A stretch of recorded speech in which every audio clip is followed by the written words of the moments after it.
Well, here we are at the end of the year. It's not been the best, has it? It's been pretty shit this year. Pretty shit for everybody in every section of life. You know, you've got Corona-chan running around. You've had all of the horror stories like coming out of the game industry, like Ubisoft being full of rapists and physical abusers. It's been a fucking bad year. It's been a pretty shit year.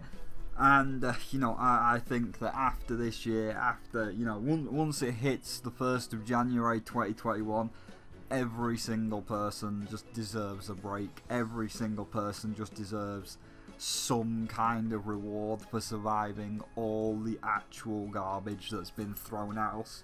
You had January, there was talks of World War III. February, Australia was burning. March, the giant killer hornets were flying across the world. May was the start of Corona. Then we had the California forest fires where California was on fire. Jesus, what a shit year. So yeah, everybody needs a reward. Like, Happy New Year! You made it through what is probably the worst year in history. Here's a reward. And it's like, thank you. We all fucking deserve one. Everybody deserves one after this shit. But before we get to that, before we manage to say Happy New Year, it is once again time to do the top 5 and bottom 5, which this year I barely managed to fill, as in years past I would do bad games knowing they were bad, like Anthem, where it's like, oh, look at Anthem, it's so shit, and just kind of like get that train against EA rolling, where, they're in court now, they're losing the fight against the governments on the whole gambling boxes. So that was a nice start, but that was 2019. But yeah, I used to do bad games, like, oh, look how fucking terrible they are, but like, it's not even funny anymore. Originally with things like Anthem, it was like, oh, look at how bad it is, and we can all laugh at how bad it is. But now, like this year, it's so fucking shameless that it's not even funny. Like, I could have added into the bad games list FIFA 21, and we could have just pointed out the fact that it's gone beyond simple loot box scummery, as it's now just asset flipping with the exact same models used in FIFA 19 just to show how lazy they are. But really, what is the point? Everybody knows it. There's no need for full reviews anymore on those games. You just say, oh look, they're asset flipping. Okay, that's the end of the video, 30 seconds. So there's not even any need to cover their detritus and shite anymore, like in full at least. Just say, oh look, it was bad.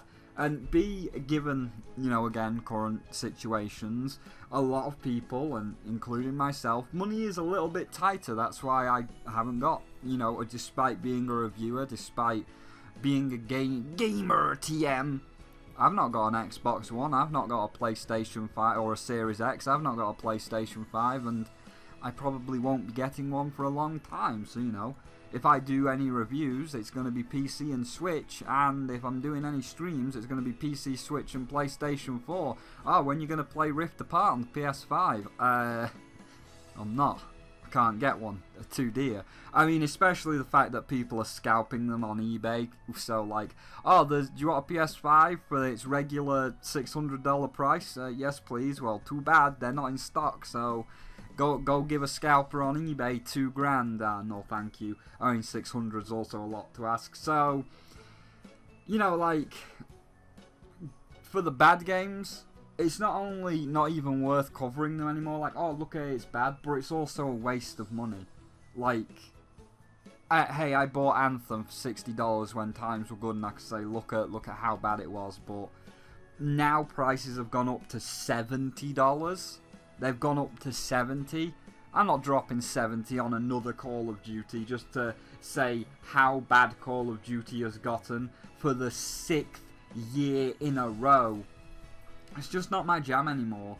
So I kind of resigned myself this year, and what we'll be doing next year and years onwards is to only picking good games, or at least games that I thought were good. You know, some of them ended up being a couple of stinkers, like Crash Bandicoot, but we'll get into that. But you know, a few of them ended up being stinkers, but I tried to resign myself to buying things that were only good, because at the end of the day, I want to have fun.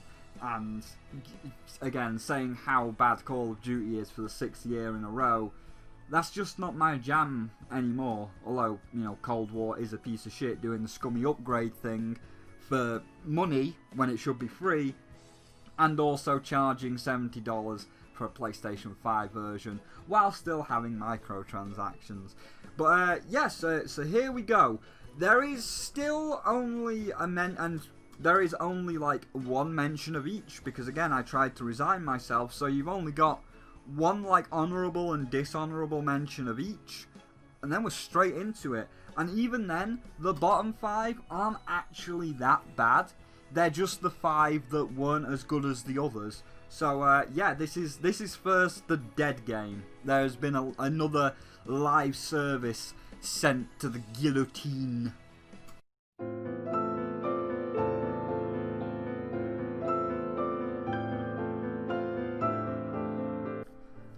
So it's official. Hi-Rez officially came out and said they have abandoned Realm Royale. No new content will be added, servers will never be updated, and so on. Go on, trend chase again, I dare you. Oh wait, you did with Rogue Company, where if you play as Dr. Disrespect on the Dr. Disrespect map, Twitch can potentially, and I think has at one point, banned your ass, because they don't like Dr. Disrespect. So why are the servers not offline yet? Well, every year in January, and they've already confirmed it for January 2021 as well, they have a little, you know, Nintendo Direct, except they call it the Hi-Rez Expo, and that is where, last year, they announced that Hand of the Gods, their other trend-chasing game, was shut down. So give it a month to January, and then we'll officially have the execution date. But right now, the Twitter, their last tweet was in October, the very beginning of October. It's done. It's over. It's cooked. It's dead. It's just sitting in the prison cell, waiting for the Hi-Rez Expo in January for its execution date. It's done. Wrap it up, boys. Get into Minecraft. Where's the fucking graveyard? Slam the fucking the sign, the chisel there, memento onto the gravestone, because it's a coming.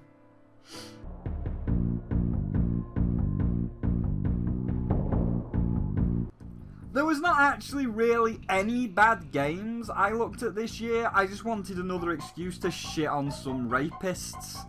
But yeah, this year saw Ubisoft face a slew of reports about rape, physical abuse, mental abuse, drugging people in company property, on company hours, all of the, you know the entire fucking story. And then they decided, after all these stories came out, to just do a bunch of political shit, like make Watch Dogs a Brexit simulator and have Tom Clancy's Black Lives Matter, which, remember, they said are not political, but after people pointed out that they were, they quickly removed the Black Lives Matter fist because it was political. And after that, after getting into all of that controversy, they then just said, oh fuck it, here's Assassin's Creed Valhalla that fixed nothing, is still a wash of microtransactions, and all the rapists were allowed to just walk away with all of their bonuses and retirement fees and everything else. And friend of rapists and friend of drug abusers, Yves Guillemot, was just like, I didn't know that my right-hand man that I talk to every day, I didn't know that my right-hand man was physically drugging and abusing people, just going up to a woman and slapping the fucking shit out of her. I didn't know. Because, you know, he's a fucking idiot that clearly knew. He clearly knew. And even when he did know, when it all came to light, he still didn't fire them or reprimand them. He just let them walk away. Nice and clean. And, you know, other people that were clean, like Michelle Ancel, just fucking bailed, leaving behind Beyond Good and Evil with no director, so that's Beyond Good and Evil 2 cancelled, as well as you've never seen another Rayman game. Not that Squillamo ever wants to fucking make a Rayman game, because it's not a live service that'll make him money, so... Yeah, I just wanted a reason to bag on Ubisoft some more, because they're a bunch of fucking rapists. Oh, but yeah, there was one bad game, though. There was actually a bad game, which was The Last of Us 2, because it was a bad game that was bad and had a bad story, and is not the Schindler's List of video games. If anything is the Schindler's List of video games, then it's definitely got to be Trixie in Toyland for the PC.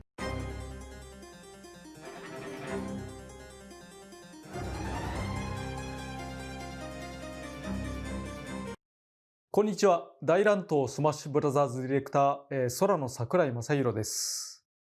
空というのは私が契約するための会社で、現状スタッフたちがいるわけでも、募集しているわけでもありません。あしからず。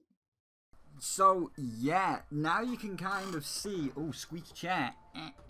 No, it's not squeaking now. But yeah, you can kind of see just how difficult it was to do this top 5 and bottom 5, as you're looking at that one being like, you're saying it's bad. No, it's actually alright.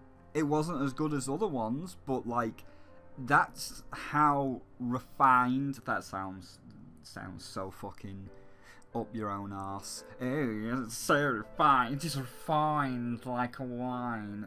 But yeah, that's how refined the gaming was this year, where it's like even good games end up as dishonourable mentions, to the point where next year I might not even do a bottom 5, I might just do a top 10, but you know, if there's still a couple of bad ones then I might. But yeah, that kind of just is a first taster of the sheer scale of goodness we reached this year. Like, there's still a couple of bad ones that we'll get into, but yeah, that's just kind of a... You look at that like, oh, how dare you? And it's like, no, just there was some that I felt were better. That it's not the fact that it's bad, it just ends up on the bad side because there was some that were better. Before we go into Final Fantasy though, one thing I will want to mention is there are a few games that did come out at the tail end that will not be on this list. There are 3 games that I have missed out on. So don't expect Age of Calamity. It come out just at the end of November and I didn't have time to review it.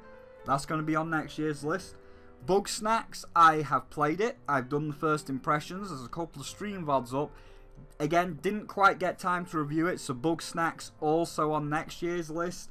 And Shantae, I got the physical Switch version from Limited Run Games, and I was waiting for quite a while, and it only arrived on December 4th, by which point it's too late. So yeah, the 3 that will not be on this list are Age of Calamity, which I haven't played so I can't comment, Bugsnax, which is good, and Shantae, that I haven't played so I can't comment, and one more, but I will not be reviewing it next year, which is Cyberpunk. I'll just give you a couple of screenshots. I was in Fiora's stream of Cyberpunk. She streamed it. I was there for the 6 hours. I watched it. I listened and joined in with everybody. And yeah, you know, it's not a 10 out of 10. It's like No Man's Sky. It's way too overhyped. And you know, I'm not saying it's bad, although the frame rate can be pretty shit sometimes.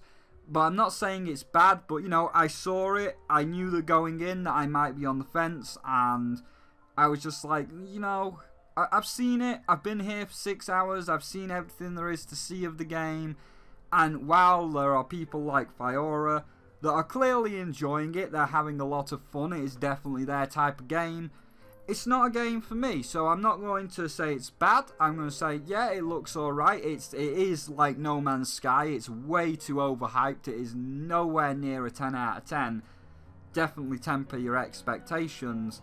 But, you know, it's alright. It's fine. So, you know, if you're like Fiora, if you like this type of game, you'll enjoy it. But as for me, I'm just like, yeah, little explosion horse. She's enjoying it. But for me, thank you very much. I saw what I needed to see, and it's not for me, so I'm going to step away. So don't expect that next year either. But anyway, back to the dishonorable mention. Yeah, this just kind of shows how good the games were this year that I personally played and decided to look into. And it's Final Fantasy made the bad side because it's okay. You know, the gameplay is fine.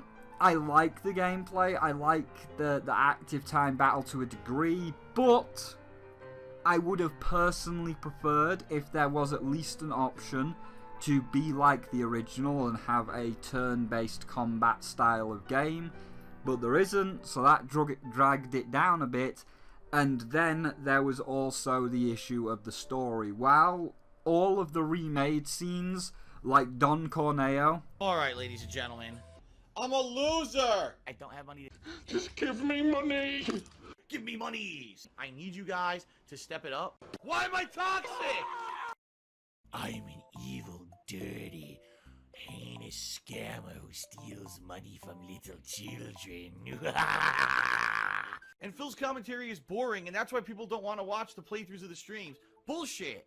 Bullshit! I call massive bullshit on any idiot who says that. I call complete and utter bullshit on anyone who's saying that I'm not engaged and I sound like I'm bored. I'm not. So, I've had enough excuses. It just seems to me like people are fucking lazy. The first thing I can tell you, salt. That's all I can taste is salt. Here's what you can do, Ninstar Rune. You can go fuck yourself and never come back. And I mean that. Don't ever ask to come back because you're not the kind of person I want watching my streams. You're the person who tries to derail the stream constantly with nonsense, and I don't need your cheers to fucking survive.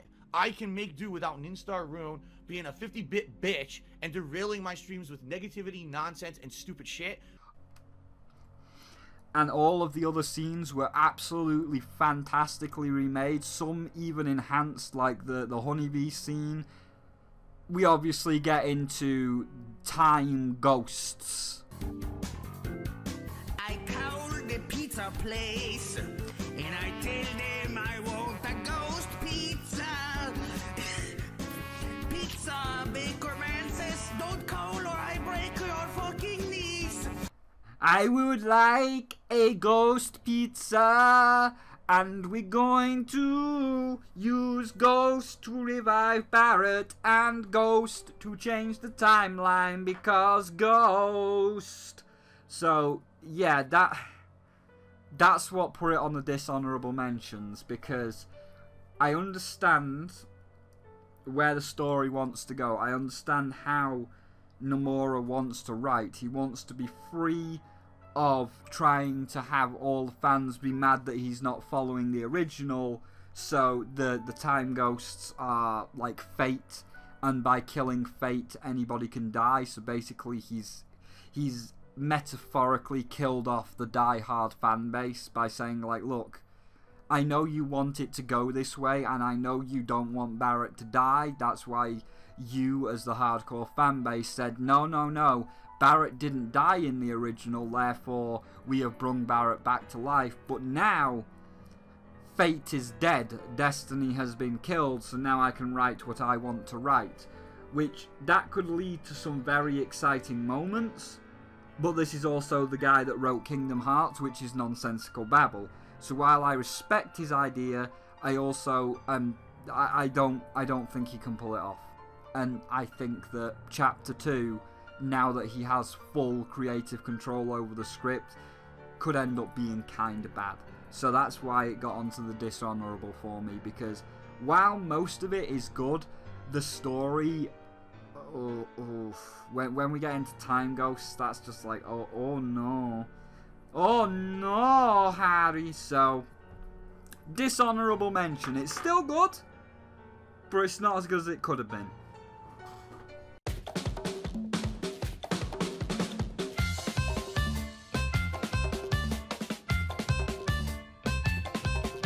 Do you like the little spinny thing that I got for this year, by the way? I'm not too sure how I'm going to do it in future years. Like, the Energize one was literally for the joke that even though Sakurai got Sephiroth, there won't be any Final Fantasy music. I mean, I'm saying that on the day of the 16th, we go tomorrow and he might be like, and this time we got the entire Final Fantasy VII remake soundtrack, all 50 tracks, but you know, a bit too, it's a day before, so I don't know. But maybe, we'll see. Hopefully we get more than what we got with Cloud. But, do you like that little spinny thing? I'm planning on doing it every year. I don't know how I'm going to do it though, because some games are digital. So, like this year, I just kind of like had the thing of, well, this is something that fits the most to the digital game. I was thinking of getting a piece of paper and just writing the title on the game box, you know, like, so it's like a fake title, but it looked kind of shitty because it was just like a pure white box with the words written on. So like I kind of improvised, and maybe I'll improvise next year, maybe it keeps people guessing. I don't know, let me know how you feel, but either way, I like the little rotation thing, so I'm keeping it. But you know, at one point, fun fact, at one point, this was actually going to be my second best game of the year, as Crash Bandicoot 4 is a absolutely fantastic game if you're playing just through the story. And during that story, as many have said, like Cad Icarus, it is 5 hours. I mean, I beat in 3 because, you know, most Crash experts, but if we're going by a general casual consensus, it is the best Crash game for the first 5 hours of your life. You will not find a more better Crash game for those 5 hours of the story. And that's why it was like, oh man, we beat the story, oh boy, that was so good, oh, fucking hyped. And it got my second best game of the year. But then we had to do all the things that you normally do in Crash Bandicoot. Collect the gems, collect the relics, and so forth. And it slid lower and lower and lower, as with Crash 4 they went way too excessive. The box placement can be just absolutely asinine sometimes, like the one in Dizzying Heights where it's literally off screen and you literally cannot see it even by trying to push the camera up, so you just got to blindly jump on the TNT box. There's a lot of levels like that. Then there is 6 gems per level, 12 with the inverted mode, which is just senseless, needless padding that wastes everybody's time. Then it has a bunch of cut content that we found, like Ripperoo was going to be a playable character and a boss, fuck you. And then we found a bunch of other cut content, like an entire Egyptian level that was cut, Torna skins, Dingodile skins, so that was dropping it down. And then, as you can see by my current completion rating as of the 16th of December, I have now got all the basic stuff, all the gems, no problem. All the inverted gems had tedious padding. All of the flashback tapes, really fun. Sapphire relics, they were alright. The gold relics, yeah, they were fine. I did have to push myself a little bit on some of the longer levels, like Toxic Tunnels, but fine. The perfects, for the most part, are enjoyable, except when, you know, the game that wants perfection does not give perfection back. Bear! Fuck the bear. I mean, I did the bear in the end, and as you can see, I am only like 4 perfects away from getting all the perfects, but fuck them platinums. Removing the crash dash, just go fuck yourself. It's fucking miserable. Like, when you get, by the time you get to the end of Crash, it just gets so fucking depressing and so fucking miserable, because platinums are now required, and it's so fucking stupid, and I hate it. And there is a 2-hour review on everything wrong with all the collectibles in the gameplay, and then it got filled to the brim with bugs like these.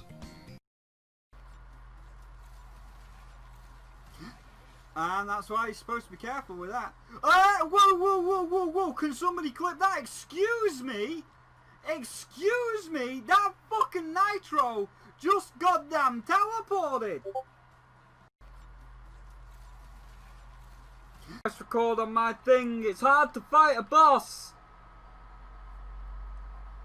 So how y'all doing today? It's hard to fight a boss when shit like this happens.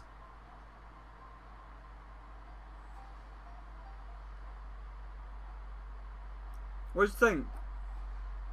Oh no, we can't jump on it. We can't get down. That was bullshit. That was fucking bullshit. Fuck off. Oh, I can't believe my eyes! You must be dreaming, Spyro! What's this? What the fuck's this? All by myself. Don't wanna be all by myself.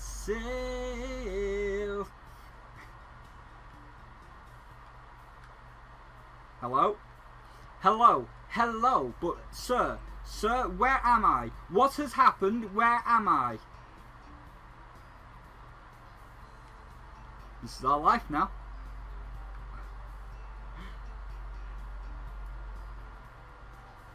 Well, we had some movement. I think I still have control. There is some control happening. I'm going to lower. Into the void, boys. Into the void. Into the void. Yes! Into the void! I apologize for the seizure. Go lower, lower. I wish to become lower with the void itself.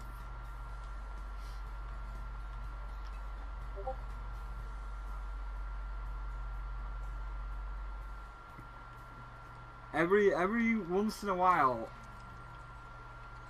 we still have Kapunua. Yes, freeze me into the void. This game is so fucking buggy. This game is so fucking buggy. We had the other one the other day where fucking you couldn't beat the Cortex level.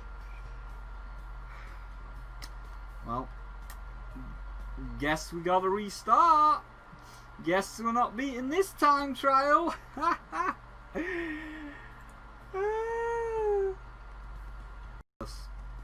I physically, he can't jump. I have to die on purpose. Can we make a clip of this? I want to tweet this at Toys for Bob right now. Can we make a clip of this? Because, like, that's bullshit. Well, they are already trash cans. That is bullshit. If I was going for the perfect relic...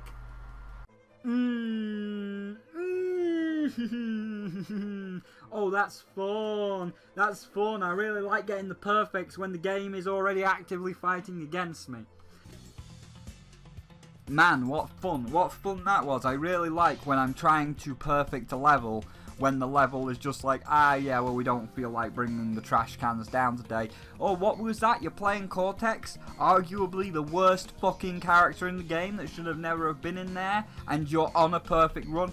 Sorry, the trash cans aren't coming down today. Trash cans don't want to cooperate today. So it went from being the second best to the third best to the fourth best to honourable mention. And at one point, while I was making the intro for this video, you know, I did the, oh, The Last of Us 2 is a bad game, ha ha ha, because The Last of Us 2 is just genuinely bad. While I was making that, I was in, up till that point, literally yesterday after I finished editing the intro, I was still deciding which way round I should put Final Fantasy and Crash 4. Should I put Final Fantasy as the honourable and Crash as the dishonourable, or Crash as the honourable and Final Fantasy as the dishonourable? And in the end, after going back and forth with myself, Crash barely beat it out. Barely. I don't know what it was. Maybe it's just because I don't trust Nomura with the story.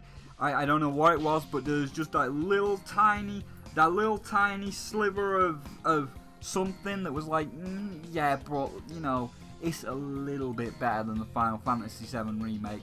Although now I'm doing the Platinums, I would potentially swap these two around and say Crash was the dishonourable and Final Fantasy VII was the honourable, because removing the Crash Dash and using a triple spin that just doesn't fucking work, fuck them Platinums, and the fact that you made Platinums required and not Golds, like, what were they thinking? What were you thinking, Toys for Bob?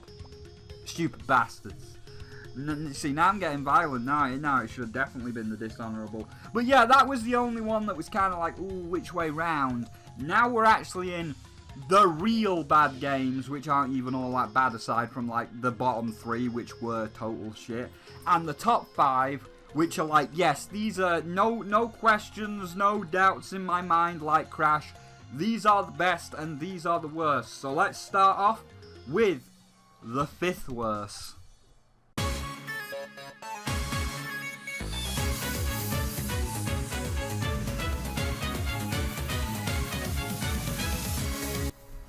A game that certainly had a lot of potential. After all, it definitely made Pokemon turn its head, even if only for a very slight second. When it was originally announced, it had a lot of features that were promised, and a lot of features that were an improvement from Pokemon, wherein there would no longer be a need for events to go out to a shop and get like Zeraora, for example. Any mythical that needed to be in the game, they could just automatically, boom, patch it in. And it's definitely clear, especially now with the Crown Tundra out, where like how you can catch the 3 Musketeers, and then when you go and make a curry, what's his name, Keldeo just shows up. So it's very evident with the way that the Crown Tundra is structured. It definitely made Pokemon turn its head, if very slightly. It then also improved upon the Crown Tundra with the always online MOBA type thing, so all these people walking around are not just, oh, hello, welcome, I am not a real person, but I am a fake person, however, thank you for talking to me, here is a tin of beans, or here is a packet of sausages. That is all, beep boop, goodbye. So rather than that, you actually had people walking around, talking, actually interacting. If you wanted to battle them or they wanted to battle you, they could just type in the text chat. So lots of potential.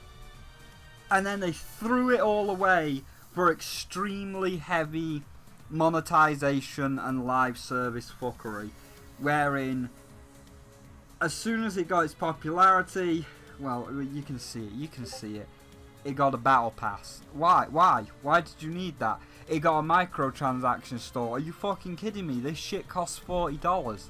It's already a paid for game. What the fuck? Oh, and then there's fucking season pass deals. Okay, I'm out.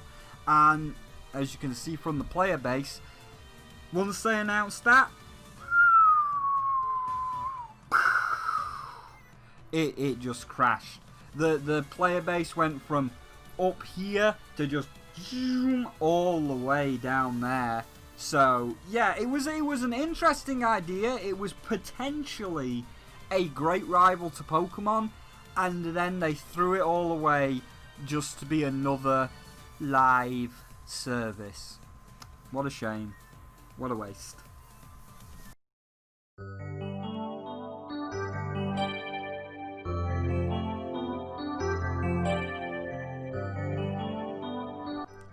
Okay, so while this is not the Paper Mario that people want, it's not Thousand Year Door, it's not the original, and for some people, it's not even Super Paper Mario. While this is not the classic Paper Mario, I ended up really enjoying it. Obviously, it's not at the top because it has a problem with the story. Oh, he's a toad. And he's a toad. And he's a toad. This is a toad. This is a toad. This is a toad. You guessed it, a toad. No way, dude. He's a toad? What the fuck? So while I do still have a problem with the way that Nintendo restricts the character creation and everybody's a toad, I actually, at this point, seeing what the ring battle is, I actually prefer the direction they're taking. I just wish they would scrap the RPG element. Like, if you don't want to be Thousand Year Door anymore, if you don't want to be, you know, full-on RPG anymore, and you want to do this open world collectathon, just do the open world collectathon. Fuck the ring battle, they're the worst part, nobody cares. But this is the 5th best, and the bit that I did care about, and the bit that I really enjoyed, was the open world collectathon, the direction they've taken it. Improving from the previous game of Paper Mario Color Splash, which was just fucking awful. Again, the RPG element of the cards being the worst bit. They took the collectathon bit, or the very limited amount of collectathon that was in Color Splash, like painting in the holes in the world, and took that to the next level. You now have holes in the world that you need to fill with confetti. There are a million hidden treasures to find. There are CDs to find. There are toads disguised as dogs and flowers and all other things. There is an entire museum of different collectibles, a bestiary for every enemy. There is an entire slew of collectibles, and when you put out all of these secrets in this really big, really nice looking, very well designed open world, I was having fun. I was enjoying myself. Yes, it's not Thousand Year Door. Yes, it's not an RPG anymore. But if this is the road that Paper Mario is going down, it's still a fun road. I still enjoyed it. I thoroughly enjoyed my time with it. Except for the ring battles. If they just got rid of them and actually allowed for different characters in the story, we would have a Paper Mario just as good as Thousand Year Door, even if it wasn't an RPG. And for that, just for the amount of joy that we had on stream, going around the world, finding all of the toads hidden as dogs and finding the treasures, definitely deserves its number 5 spot.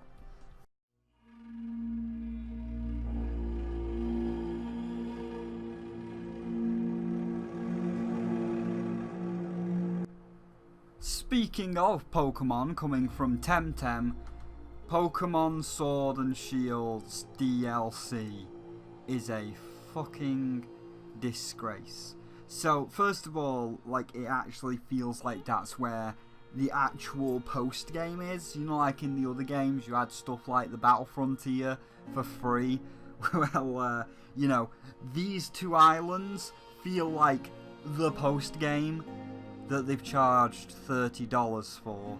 So we took an extra $30 on top of the $60, so it's $90 to finish the game. And even then, it's bad. It's really fucking bad. Both of them are just giant wild areas, and there's nothing in them. I mean, to be fair, the Isle of Anthem does have a couple of NPCs walking around. You know, there's a few guys guarding the towers, there's a few tourists here and there, but then it's like, oh hey, I know where the max mushrooms are. Man, I feel good for solving that puzzle by myself because I found them before that mission, and then I get my hand held and it just felt bad. So, you know, but at least there is still some life in the Isle of Anthem. The 76 Tundra is a barren, dead wasteland of nothing. No trainers. No random NPCs like the dojo people or the tourists. Fucking nothing. Absolutely fucking barren. It feels like it's an area that's unfinished.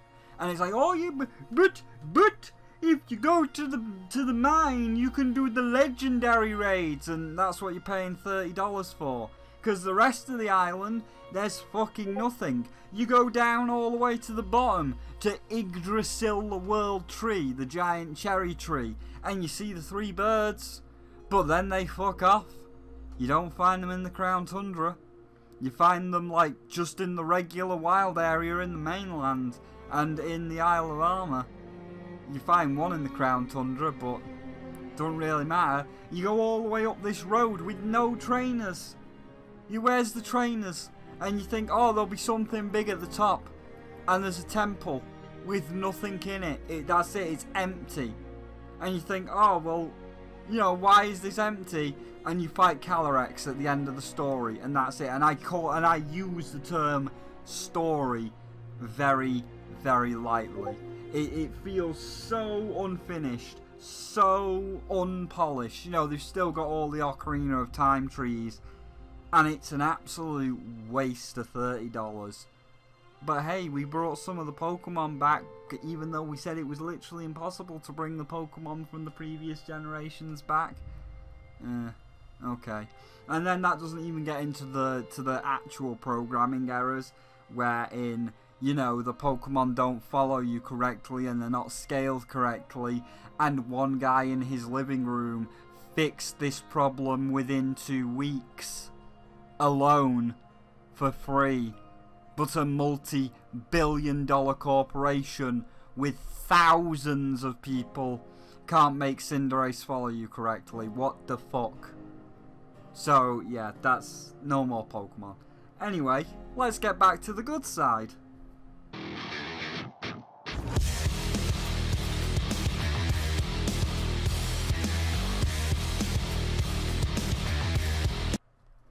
An absolute perfect sequel.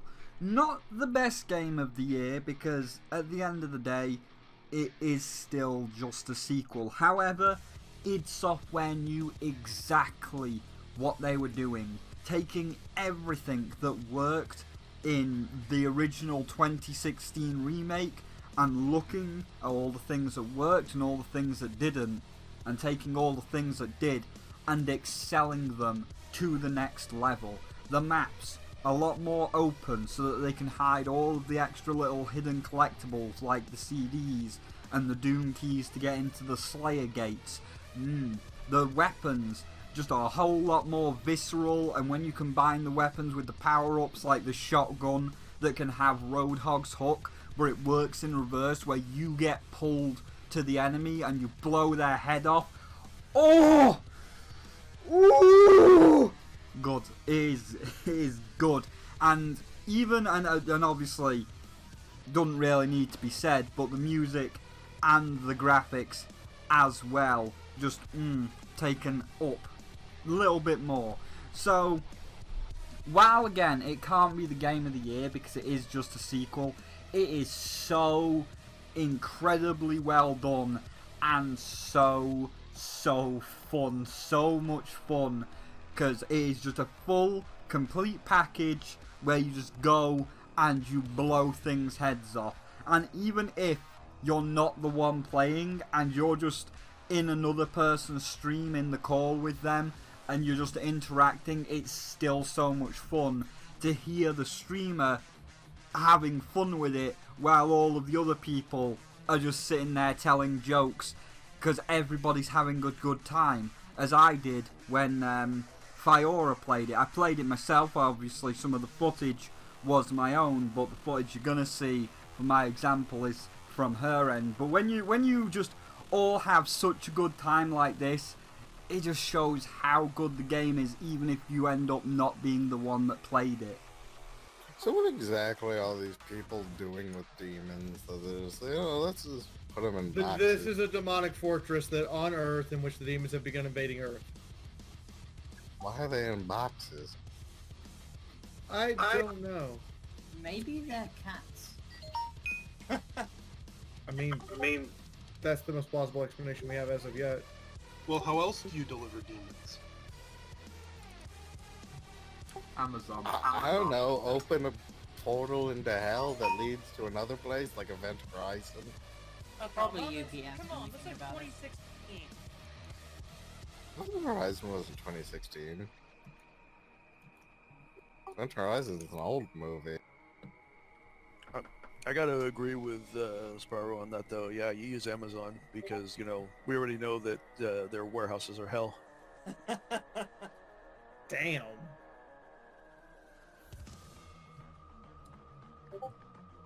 I want to see like Demon Amazon. It's like we heard you ordered a Mancubus. It's gonna be delivered in like 2 to 3 days, unless you want express shipping for your Mancubus. Demon Amazon is just like regular Amazon, except for it's a lot nicer. When you said Actually, Wait, it wouldn't be any of that. Demon Amazon would just deliver your package within 20 seconds via orbital bombardment. when you said that though, all I can think of now is like that old Kirby show, Right Back at You, where DDD's always phoning up that monster corporation like, I need a monster. How can I help you, King DDD? I need a monster to claw with that there Kirby. I just acquired the in-game cheat code that is God mode. Oh! Granted, you can't use cheat codes and get the Slayer gates, so we haven't been using them. I like how it comes on an old school disc. And the Demon McDonald's. Right, I would like to know the purpose of this device, please. What? Like, It's just, shouldn't you have one of these? it's like the engine room on that Galaxy Quest movie. Probably some kind of defense feature. It's just set up as a death trap for plot reasons. It's a defense feature. That's what I'm going to call it. It's a defense Secretly, feature. it makes custard. It's for tenderizing meat. Doom Guy just happens to be the meat that they want to tenderize. No, this is how they make hamburgers. They just throw a bunch of ground beef in there, and it's like it comes out of ham somehow. I mean, look at the floor. It's full of like meat. So perhaps that's where they take the cows, they crush them up, and they bring the crushed meat into this room to turn into burglars. You want Oh god, there are tentacles. The tentacles pick up the meat and they slam them into little meat patties, and then they're taken up the elevator to the grill. This is a very strange form of king, but go on. No, the tentacles are for the Kobe beef, for the Japanese beef. Are we just in like McDonald's? I'm not even gonna say the hell version. I'm just gonna say McDonald's. This is a little more cleaner than McDonald's. That's fair. He has you there. It is despite all the blood, guts, and gore and everything on the floor, it is slightly cleaner than McDonald's. Yeah, I don't know why they don't call it. Oh, it's good. And that is why it gets the number 4 slot. So, yeah, that's fun. And now we'll move on to the 3rd worst game of the year. So, oh boy, this is where it really begins. So to brace yourself for the shit, here is a moment of joy of Fiora giggling like a schoolgirl when she sees the eternal rip and tear melee feature. Oh shit, yes! Rip and tear! Rip and tear!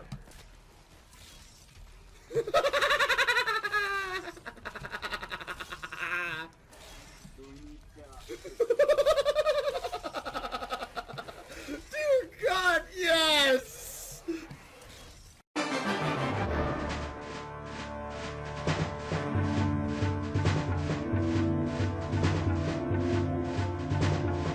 An absolute piece of shit for $60. This is when Nintendo really is in their EA Activision mood, and it shows so much. The cynical, money-grabbing, and I know Doug, I'm gonna blame you, Doug. I think it was you, Doug. Because I know you used to work for EA, Doug. So I think it was him. But like, this is just an absolute, what's the best word? I don't want to say disgrace, because like, I've heard the arguments, oh, it's nice to have all 3 in one system on the Switch. And it's like, yes it is, but it's still pretty fucking bad, because rather than giving it the Crash Bandicoot Insane Trilogy, or myself, the Reignited Trilogy, where they take 3 classic games and lovingly recreate them from the ground up to be fantastic remakes, Nintendo decided to take the Activision EA route and instead just shit out lazy, cynical ports, which are running on an emulator. So, you know, as much as I know there's going to be at least one person watching that's going to be like, oh, you just wanted a free Melee fight. No. Because when Nintendo says, oh, you can't use Melee because you're using an emulator, dick, you used Dolphin. You're not even using your own emulator, you used Dolphin for Sunshine. That's all you did, you used Dolphin for fucking Sunshine. And I'm not too sure, but I'm pretty sure you also used Dolphin for fucking Mario Galaxy from the way it slows down sometimes. 64 is absolute trash. It is 20 years old and it shows its age. I'm not saying 64 was a bad game, I'm saying now, compared to then, it has not aged well. The camera controls like shit. Mario controls like shit. It feels stiff, it feels clunky, it feels bad. Mario 64 is the worst game in the trilogy. If there was anyone that needed remaking, it would have been that one. Sunshine is fine, it still looks very nice, and the fact that you've got FLUDD to be able to adjust your movements, it still plays fine. It's starting to show its age, but not as bad as 64. 64 is just like actual trash now compared to like the other two. And Galaxy, it's fine. You don't have the motion controls to waggle a stick, but it's fine. It works, it's good, it's nice.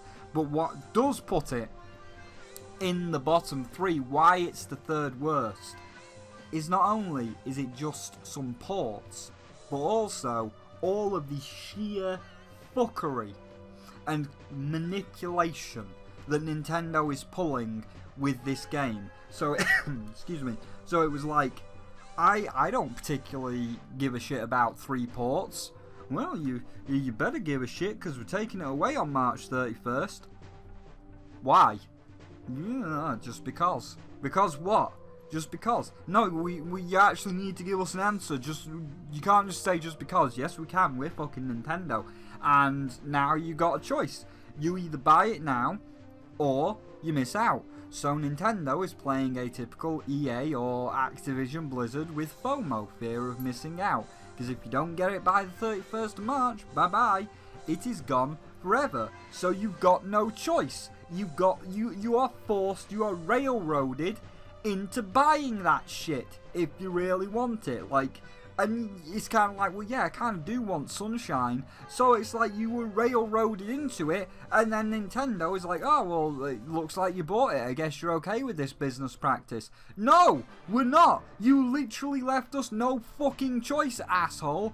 Well, too fucking bad. We've done it again with Fire Emblem. Right, and so why did you shut down the Melee tournament? Oh, well, they were pirating our game on an emulator. Okay, but why are they pirating your game? I don't know. Well, it's because that game's not available, Nintendo. So right now, you've got Mario 64 out there, and that's fine, and everybody's buying it on your console. What do you think's gonna happen on March 31st? You claim you hate piracy, yet you yourself are the reason pirates exist, because people just want to play fucking Sunshine, and after March 31st, they're not going to be able to play Sunshine, so they're going to pirate it. You're going to get pissy that they're pirating it, and then everybody's going to tell you, well, you should have just kept it up beyond March 31st, you stupid bastard.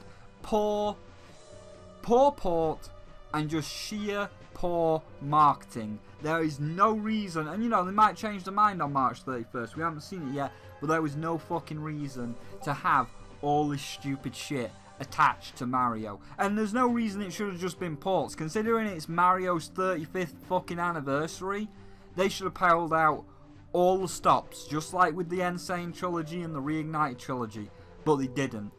Major disappointment.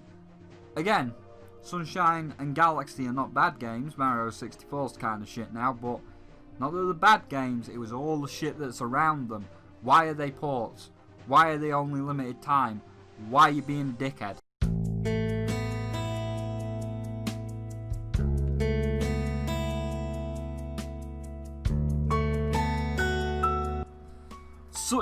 a lovely game. While not the best, because there are a few things that let it down, like getting the seasonal DIY, as most of them come from balloons. Oh, how they float. You can all float down here. Like, seriously, Animal Crossing, there has to be a better way. There has to. Like, the snowmen, when you roll the snowmen, you get frozen recipes from them. But the spooky recipes, balloons. The Christmas recipes, balloons. The cherry blossom recipes, balloons. The summer shell recipes, shooting balloons! There has to be a better way. So, you know, it does have a few problems, but they have slowly updated the game with things like the deep sea diving and the art section of the museum across the course of this year, and we've got plenty of updates planned for year 2. 2 we already know about, like the Peacock's New Year and all the Mario stuff that's coming in February. But more to the point, so it does have a few problems, but it's still the same nice, relaxing Animal Crossing that everybody has come to know. And it came out at the perfect time. First of all, it came out on the same day as Doom Eternal, so there was so many fantastic crossovers of Isabelle the Doomslayer and the Doomslayer villager, just nice guy catching butterflies. So that was a fantastic crossover between the two communities. But secondly, at that point in time, this whole corona shit was really kicking into high gear. A lot of places were going into tier 1 lockdown, social distancing, you can't see your friends. So in that time, it just came out at the exact right time when everybody needed it. Everybody was having a shit time, and they were like, hey, you know, you're having a shit time, but you can talk to your little wolf friend or your little horse friend, and you can go and build your island, which with the terraforming, by the way, to customize your island exactly how you want it. Oh, that was just a nice little addition. And as you can see, I'm walking around my island with all the different biomes. It is Christmas at the moment when I get this footage, but yeah, such a lovely game. So it just came out at the right time. It just made everybody happy, just brung everybody together, like with the Doom and Animal Crossing crossovers, because they released on the same day. But it didn't quite get any higher, just because it has the problem of the balloons, and it's just like, oh, there must be a better way to get these DIYs. And it's got degradation, but this is the positive side. But yes, it does have tool degradation, which just came from Breath of the Wild, because Breath of the Wild is a bad game. But, you know... Broken? What if there was a video game where things broke? Sir, I really don't think... Yes, Zelda can break. The Animal Crossing can break. The Mario Brother of Paper can also break. Even you can break. That's Shiggy. Yep, you're right, Scott. That is Shiggy. I made the Zelda break. I made the Animal Crossing break. I can make it all break. No! No, you don't need to make it all break. Stop. It doesn't work. Degradation in Breath of the Wild was bad, and you need to admit it was bad. And that's why in Age of Calamity they took it out, because it was bad. So, speaking of bad, let's go over to the second worst.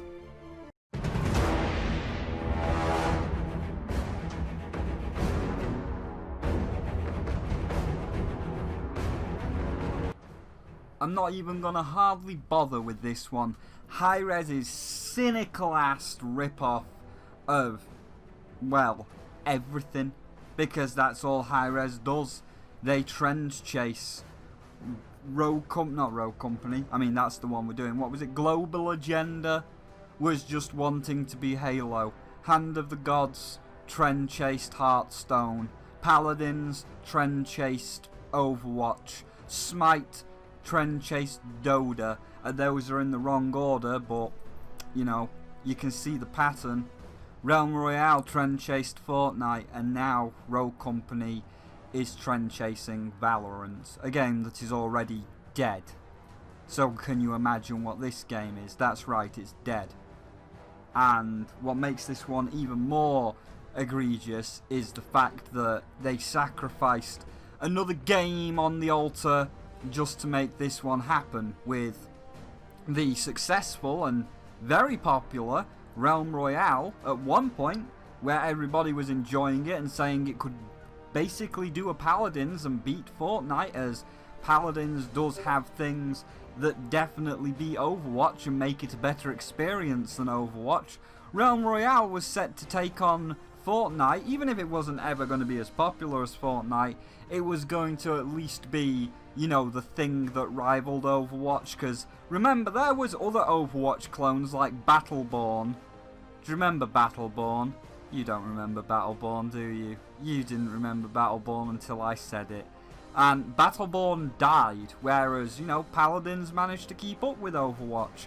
So, like, even if it wasn't going to take down Fortnite, Realm Royale was looking that it could at least level Fortnite, at least, you know, keep up in some retrospects.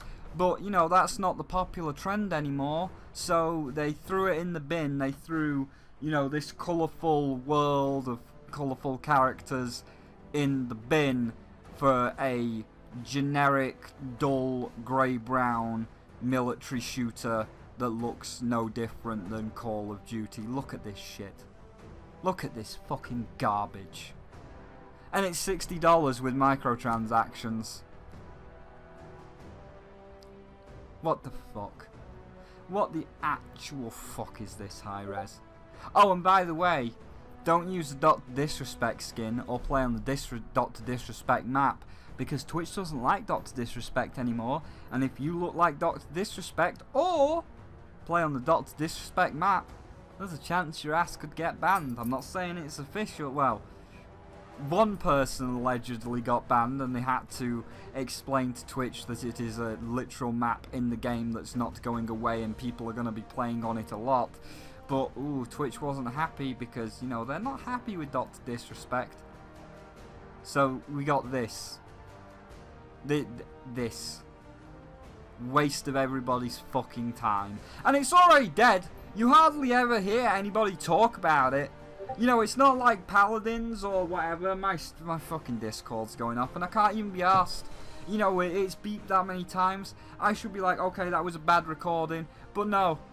Because Hi-Res doesn't deserve even that level of respect for me to even set it up again. Because it's that once we are done here, Rogue Company, like Battleborn, like Valorant, like Radical Heights. Do you remember this one? Do you remember Radical Heights? You didn't remember Radical Heights. Like Battleborn, like Radical Heights. Once we are done here with this award, once 2020 rolls to its close, everybody will forget Rogue Company. It was not memorable. It's just another dull grey brown shooter with microtransactions for $60. Now, I know apparently there is a free version, or at least a $10 version, but even then a $10 game shouldn't have microtransactions. But, you know, apparently there's a free version, but that's not the version that I got, is it? That's not the version that I got, is it? You launched with your little pre-alpha, pre-beta, saying, ooh, we've got the bronze, silver and gold editions. The cardinal sin of AAA. So, as far as I'm concerned, we're done. We're done, Hi-Res. I am done with Rogue Company, even though I literally only played it for the review because somebody gave me a code for it. But as far as I'm concerned, Hi-Res, we're done. And outside of Paladins, considering you fucking killed Realm Royale for no reason than this trite, I'm pretty much done with you. But let's get on to the second best.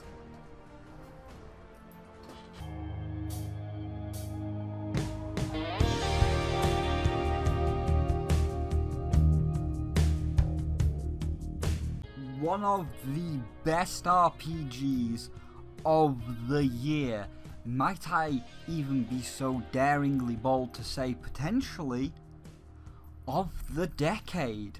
Hylics 2 is one of those very strange, just out there things that you never expect is going to come around again, because Hylics 1 was okay. You know, there was a little bit of wonky controls, and if you played 2, which we're going to focus on, so I'll just make this bit quick, but if you played 2, you couldn't go back to 1, and if you'd played 1, you could see the vast improvement in 2. So, like, back before 2 came out, you know, 1 came out and it was like, you know, it's alright. It's got some okay music, a couple of trippy visuals, but it was never really, like, the big grandiose thing.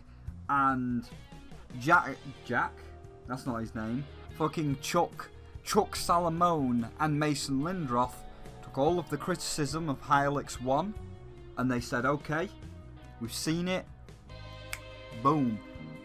Hylics 2, baby. And it's like, damn, you did. And everything about Hylics 2 is improved. The graphics, gone from little pixel things to this nicer, cleaner visual aesthetic. The visuals themselves, so fucking amazing. A trippy blend of claymation, FMV with like the hand eating the banana or the juice, and I think there's also a little bit of a third animation style in there. FMV? Is that it? I don't remember. But yeah, the visuals really fucking trippy, really eye-catching.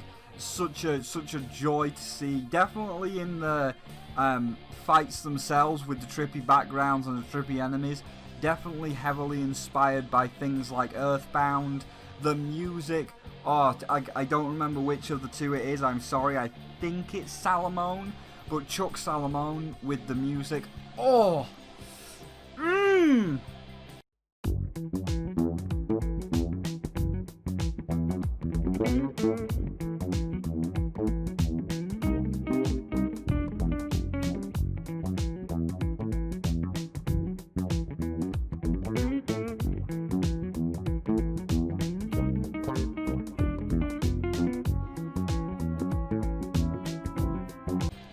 That's good. That's good. Every track in this game is so good to the point where I can actually fucking name them. You know, normally it's just like, oh, this track. But these ones, there is actually only like 20 tracks in the game. But all of them, like, you know, Dem's Fighting Words, That's a Big Stick, Xeno Arcadia and New Moldul, I think that's one. Oh yeah, and the one that we're using in the background, Look Ma, I Fly Now. Listen!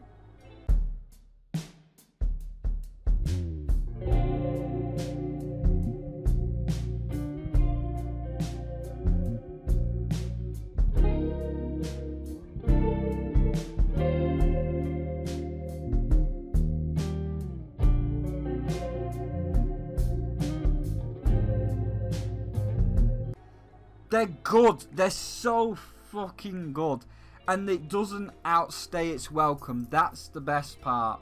It's only about a 9 to 12 hour game for 100% completion if you're going for the 3 sages and the paper cups. It's just the exact right length. It has its story and it tells its story and it never outstays its welcome. It ends exactly when it needs to end and you're just like, oh, that perfect, nice ending. And what made this even better is it was actually a real RPG compared to Paper Mario. At the time, we were streaming this and Origami King side by side. So, while exploring in the overworld of Paper Mario was fun, the ring battles got a bit tedious. And any time that the ring battles, especially on the bosses like the fucking Fire Elemental, whenever they got too much, we switched over to this one, an actual real RPG. It was a lovely contrast. Not to discredit Paper Mario's open world collectathon aspects, but its RPG side is a little lacking, so to play a real RPG alongside it, the perfectly balanced as all things should be. Great. The music, good. The visuals, good. The story, fun and enjoyable. Every part of Hylics just works. You know, Todd Howard, all of this just works. It does. All of it just blends together and comes together in a nice, tidy 12-hour package. There are a few slight waivers here and there, like some of the jumps in the 2 platforming sections are a little bit stretched. Like there was one in particular I had trouble with. I feel like it was just a little bit too stretched and you pretty much had to be 1 pixel away from falling into the void to make the jump. But, you know, aside from those minor nitpicks, it just all comes together into a nice package. And the way that you level up is really unique, where when you kill an enemy, it doesn't respawn, you claim their flesh. And when you take it to a machine, you consume their flesh and you get stronger, and that plays into like the different play styles. It's such a creative and unique way to play. I've not seen that before.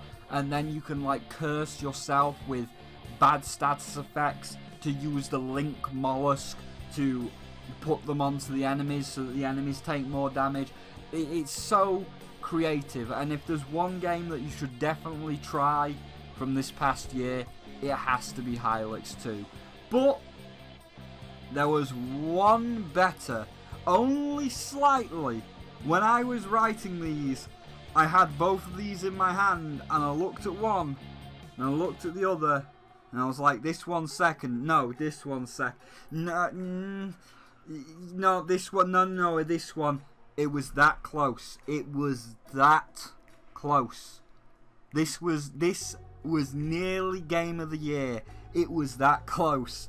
And the only reason, after going through all of it, the only reason it got number 2 is literally because of that one petty nitpick of the jumping in the platforming section can feel a little stretched. Because if I didn't, it'd be a joint first. I literally had to find something to complain about just to decide a winner.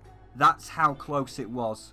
But before we reveal the Game of the Year, it's time to first show you the fucking worst part of 2020.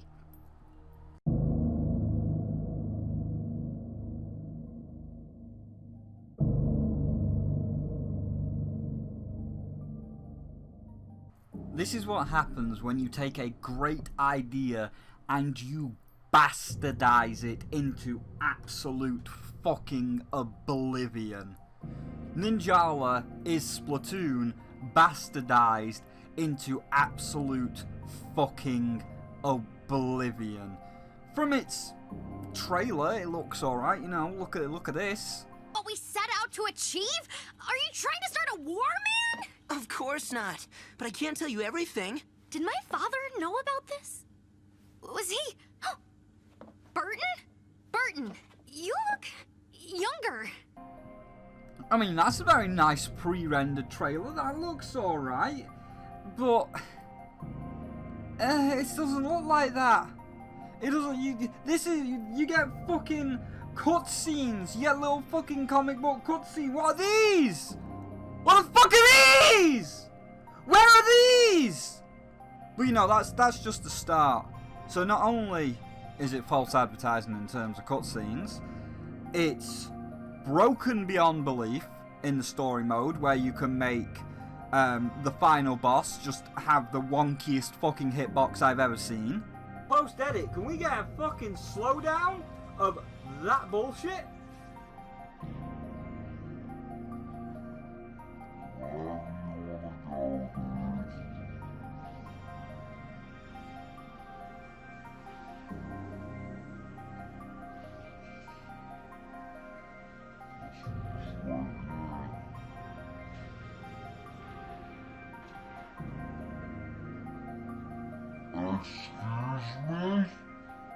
Alright, so here you go. I got this diagram open on Paint in Post for you, and I've already drawn the diagram. So as you can see, I have drawn, let's get a blue pen, so you can see, no, let's use purple, because we're going to do blue for this beam. But as you can see, here is the main street, like here, let's colour it in grey. Here is the road, right? So this is the road, right here. There you go. And here is the other road over there. And then you've got, you know, the buildings, like all this is the building. Let's put it in light grey. But all this is the side of the building. All this is the building here. And all this is the building here. And then you've got all this back alley up here. All this back alley down here. And the main road right here. This big black square, the main road. So as you can see, I am red pen. I am here, right there, with a great big building. He fires his beam. Get the blue beam. Get it nice and thick. He fires his beam that should fuck up all the main street, which it does. You can see the beam has travelled past me. So this beam is going just travelling down Main Street, fucking everything up. This area, death.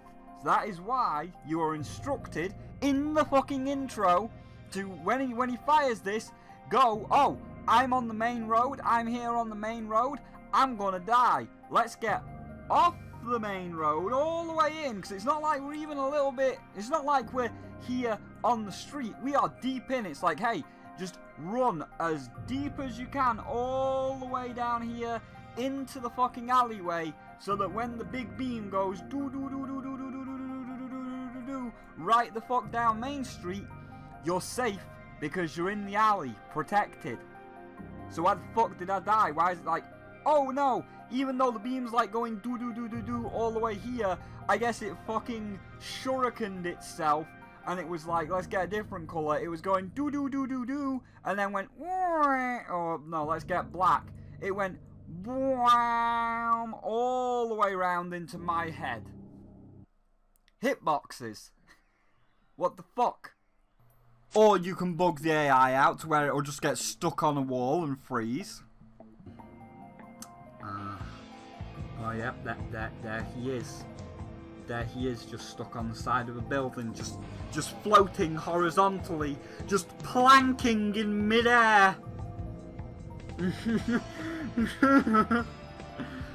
And the third mission, it's boring and fucking repetitive because there was only one single map at the time, which was box. You want to play box? That's all there is. There's only box. There is only that one thing, which is box. And beyond that, it's not that technically skilled. You know, the parry system was alright and I kind of praised it, but beyond the parry system, it's not really that engaging because you're just running around box. However, the thing that cements it as the worst game of the year, and by the way, I thought it couldn't get any worse. You know, we were already like down here at fucking Bobby Kotick's basement. We were already in fucking Satan's wine cellar, and it's like, okay, we're at the bottom of the barrel. We're in hell. We're as low as we can go. We can't go any lower. And then, you know, fucking Blitz comes along and he's just like, with his sarcastic little attitude, like, I bet we fucking can. And he gets his little shovel and right through fucking Satan's wine cellar. I actually did not even think of this. We'll get to that. But I did not even conceive, because what they did originally blew my fucking mind. Because even Bobby Kotick, even the fucking Soul Tyrant, didn't do this. So that blew my mind. But then when I come back to it, to write this, to say, oh, it's the worst game, I come back and I look and I see something even worse than what they did, and it's like, okay, Bobby didn't do that. Android Wilson didn't do that. And they are fucking monsters. And they didn't do that. So you are already like acting like a piece of shit. Then I come back and that shit thing you did, you even worse. Even worse. So Ninjala decided, that rather than focusing on making a good game, an entertaining game, it would just go for the biggest, shittiest monetization of all kinds. First of all, there is a battle pass of 100 tiers, because of course it fucking is, and the battle pass has time savers and XP boosts, because it's good to copy a rapist of Ubisoft with XP boosters. I mean, most battle passes do that, but you know, it doesn't stop there, because if there's a battle pass, you can't just buy the battle pass outright, like with Fortnite or any other cowardly company like Hi-Rez and Paladins and so on. You can't just buy it outright, you've got to use their cowardly monopoly money. So not only is there a battle pass, but there is golden coins, which are the standard, you know, standard rates, with a whale pack, because of course there's a fucking whale pack, because, you know, oh, you know what, let's get that fucking thing. Mark McCauley says, hint, hint. Dude, no hint, hint. I'm outright telling you, I really would appreciate some help via tipping. That's not a hint.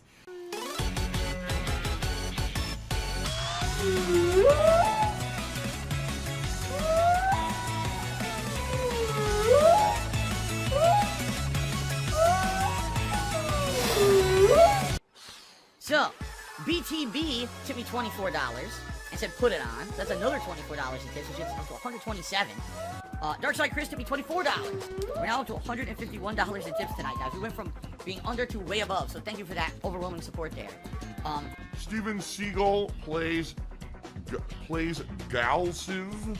Did 100-bit cheer and said, "Big Snort Burnell this time, baby." All right, Snort Burnell, huh? Yeah, here's a big ban the fuck out of your dumb fuck troll ass. It's his fucking DSP. That's it. All these companies are DSP. Guys, tips are low. We've only got a couple of minutes before the stream ends. He puts out the whale call. That's the whale pack. It all makes sense. All these companies are trying to be DSP. They all want the whale call. They all wish that they could have the pignosis to activate the whale call, so that they buy the $100 whale packs. Oh, it makes so much sense. But yes, so not only is there a battle pass and cowardly monopoly money, but there's also, of course, a Fortnite-style rotation store, which I already give flack for, as I found someone showing the daily deal, and then when I saw this video that I was basically sent on Twitter, I was like, are you actually fucking serious? Because I didn't know they were doing this, and it didn't even cross my mind in the original review. But somebody posted this video to me, wherein there is a dragon, I think it's a dragon costume. And now in Fortnite, if I were to go onto the Fortnite store right now, I could see, ooh, Master Chief, you know, just Master Chief. And I get the body and the head. I get all of Master Chief, and I get a little backpack for Master Chief. That's the Master Chief character. I get the character and a bit of back gear. Here, you get the body for fucking however much money that is, like $12, and then the head for fucking $8. They split up the fucking costumes. Could you imagine? And again, we're comparing it to a shitty company, because I'm not done, because, you know, I don't particularly agree with the way that Fortnite does some of its monetization. But could you imagine if a popular game like Fortnite looked at that Master Chief and said, oh yeah, will you get the body armor for Master Chief for like $12, and you get like fucking Jonesy's head on top of him, so you can be running around as Master Jonesy. But if you give us $8, then you get Master Chief's head. The internet would fucking implode. You know, Fortnite already has a bit of a tenuous relationship with people, to the point where it's like, eh. But if they were like, oh yeah, you don't actually get Master Chief's helmet, you don't get the full thing, you only get like Master Chief's fucking pants, and the rest's Jonesy, so it's Master Jonesy until you buy the rest of it, the internet would fucking implode at that. But that's not the only thing, as not only does it have a battle pass, not only does it have Cowardly Monopoly money, and not only does it have a Fortnite-style store, but it also has loot boxes. Do you consider loot boxes to be an ethical feature of your games? Kerry? Well, first, we don't call them loot boxes. I think that was... Whatever term you wish to apply yeah, to them, do you consider them ethical? So what we look at as surprise mechanics. But I think it's important. Horrible, manipulative gambling boxes in a children's game to manipulate children into gambling, you fucking assholes. You know, the thing that EA is going to court for and losing because they're horrible and manipulative, and even like governments are like, no EA, this is a fight you're not winning, to the point where EA's pretty much given up. No! Here they are in this fucking game, but it doesn't stop there, because not only is there a battle pass with XP boosters, Cowardly Monopoly money, a Fortnite style rotation store, and gambling boxes, but there is also degradable skins. Skins from the gambling boxes have skin degradation. Are you fucking for real, Ninja? Are you actually taking the piss? Are you actually? So, let us watch the match where I for the sake of the review, I used the free coins it give me, where I did get a legendary hammer. We shall now watch the match where I use this legendary hammer and watch it Breath of the Wild style shatter to fucking dust. And keep in fucking mind, right? Not an invite right now. Keep in mind that one down there that we got out of the loot box, that's gold. You know, we got the rares, we got the purple epic. This is gold. This is a rare motherfucker right here. This is a rare motherfucker right here. Right, let's go into a match, shall we? Let's go into a match. Keep your eye on this thing. Here we go. No, not that. Fuck off. Get out of here. Get out of here. So, we're gonna go into a match, and you're just like, alright, connecting, quick fucking battle, and then, oh boy, you've got to accept that. You gotta fucking accept this fucking rare skin is gonna go down.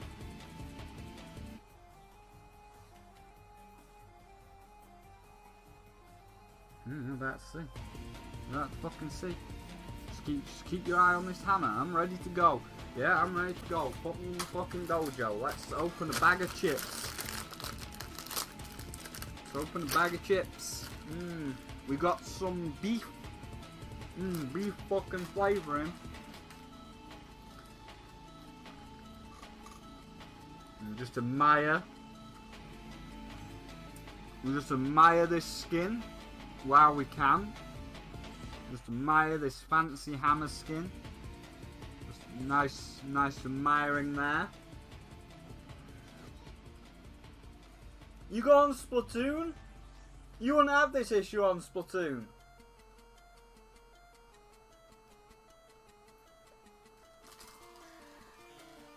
Well, whatever. I'm not here to argue.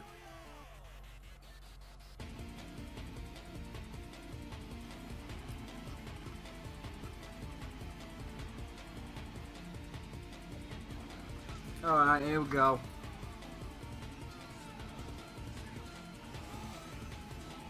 How did he get his health back?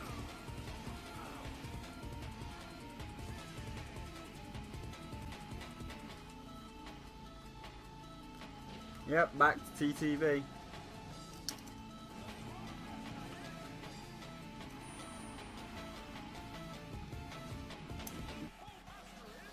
Yeah, but it doesn't matter. I don't like that hammer, but it don't matter because this is just a show. It's just a fucking show. Yeah, hurry the fuck up. Wow, even if you get a mission accomplished. Mission accomplished. You got no experience. None. Zero. Zip.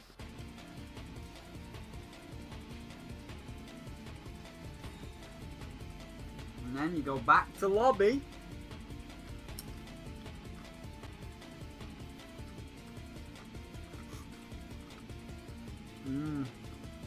can taste it. I can taste it. Here you go. Battle equipment and oh look. Our golden fucking hammer's gone. Consumed. Skin consumed. Skin depleted. Skin disappeared.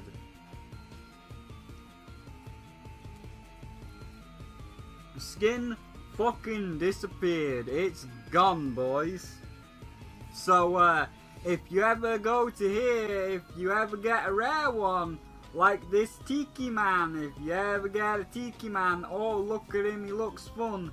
If you ever get this sweet candy one, well I'm sorry, you actually can't use that sweet candy one, because all the fucking skins are consumable, which is fucking dumb. So, basic bitch skin for you. Basic fucking bitch skin for you. Wow! How good is that? And I got that for fucking free with my 100 free coins because I got the game, you know, day one. I downloaded it day one, so it's like, oh, day one download, you get 100 free fucking coins, so you can put them in here. And I got that, and I was like, oh man, I got a legendary, that's cool. I got a legendary, and it shattered and broke. Come now, little one. Open up. I'm not even gonna do, no, stop, cut it there. We're not even gonna do the open up your eyes and look at the fact that they have the fucking standard common, uncommon, rare, epic legend. We're not even getting there, because to get there, that would imply you get to keep your reward. They don't, they shatter, they break. Are you fucking tapped? Are you warped in the head? So, not only are they trying to manipulate children into gambling, but also even if you do gamble and get something good, it will be taken away from you in the very next match, because what the fuck. But then they went and did something even worse. So, that was it. That was me done. I'd finished that review. Review over. Goodbye. Then I came back to do this review. And I saw in the Nintendo news, oh, there's a Ninjala thing. I mean, I played it, so I guess they're fucking giving me some My Nintendo news. And I saw it was a New Year bundle. And I was like, okay, you know, let's have a look at how much this New Year bundle is. Maybe I'll make a passing sarcastic comment like, hey, yeah, look, they got a bundle. And then that'll be it, you know, just a little sarcastic comment. But then you actually read the entire New Year thing, and it is absolutely fucking disgusting. So first of all, the whole skin degradation thing, they fixed it kind of. Did you fix the weapon degradation? Well, yes, but actually no. So there is still skin degradation. However, if you pay a small fee, you can make it not break. So you've paid money for the cowardly monopoly money, for the chance to gamble at this skin because you want to, you know, psychologically manipulate people into gambling. And after they gamble and get this skin, they then have to pay you even more money for it to not break. You fucking sycophants. But then there's the rest of it. So then we look at this pack, and it's like, okay, so what do we get? We get a guy, we get a girl, and we get the burger. We get the burger suit. Okay, so you get 3 skins, and you know, normally with, say, Fortnite for example, we'll do the latest 2 of The Last Laugh or the new one with Black Panther and Captain Marvel. Usually about £20-25. That one's 20. Okay, you know, that's typical, I guess. You know, we're pulling a Fortnite. We're doing the typical £20 Captain Marvel pack. No, they're not. No, because read it carefully with me. Bronze edition, skin plus coins. Silver edition, hamburger plus coins. Gold edition, the other skin plus coin. You don't get all 3. It is a bronze, silver, gold skin pack. And the gold one, the expensive one, the one that costs fucking 40, doesn't even give you all 3. Could you fucking... And again, let us use what we have just used with fucking Fortnite. Could you goddamn imagine how the internet would fucking implode if the Captain Marvel pack was fucking split into 3? Let's make a mock-up. If it was Marvel fucking Bronze, which is £20, and you get the Taskmaster because he's the shittest one, and you don't want him. And then you get the fucking Captain Marvel herself, the Silver, which is £30 fucking pound, which is more than anything fucking Fortnite charges, Jesus Christ. But you don't want Captain Marvel because she's the shit one. And then you buy the 40, and you don't even get the other 2. You just get Black Panther.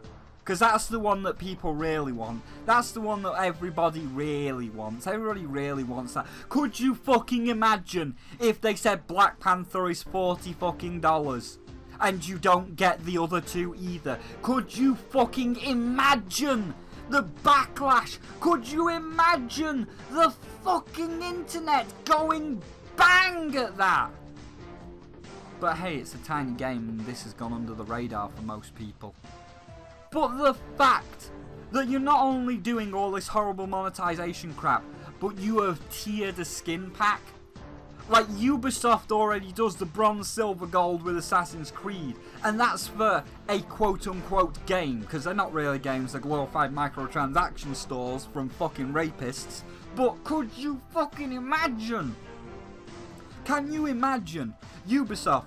Oh well, you know, here's a bronze, silver, and gold edition for our microtransaction store with a Viking game on the side, a Viking mini game, and you know that's already fucking bad enough.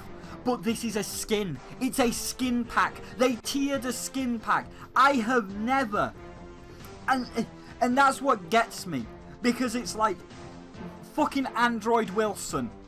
He's like, we need to accumulate with the loot boxes. We believe that the loot boxes are indeed ethical and a fun way for the consumer to engage with our product. Like fucking Android. Loot boxes are bad. Loot boxes are terrible. And he's going to court over them. But he never fucking went as low as to tier a fucking skin pack. Like, you had to gamble. And again, that's even before the skin degradation. With Android, you had to gamble. But if you won something from the fucking Android, you got to keep it. It didn't fucking degrade. So you're worse than EA. And again, Android has never fucking tiered a goddamn skin pack. The Soul Tyrant, Bobby fucking Kotick, the fucking Soul Tyrant that slid microtransactions into Crash Team Racing 1 month later, that is the king of being a cunt. You know, I call him the Soul Tyrant and draw devil horns, but other people just use the name Bobby Cuntick because it sounds like Kotick. But never fucking taken away a skin that you've earned in Overwatch. Never fucking tiered a skin pack. Because, like, they do some vile shit. And that's low. You're lower than fucking Kotick. Jesus Christ. And even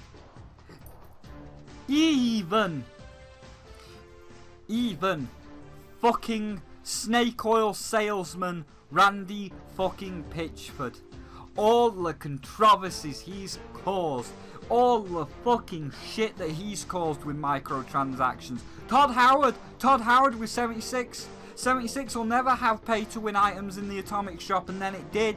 But even Fallout 76, when you buy it, it doesn't degrade. When you buy the Nuka Girl fucking rocket outfit, it doesn't go away, doesn't disappear. And even Todd Howard, the fucking jackal, did not have fucking tiered skins. And for the one that we've been comparing it to, Epic's a cunt.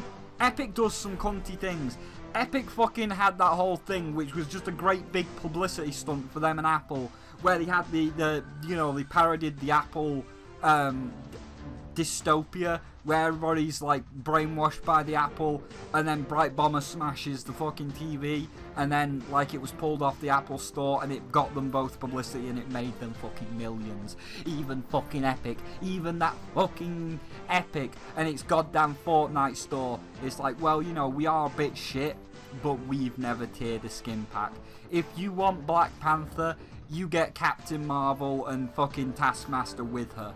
If you want fucking the Joker, you get Poison Ivy and the Midas skin with her. We've never fucking tiered a skin pack. And these people have. They are worse.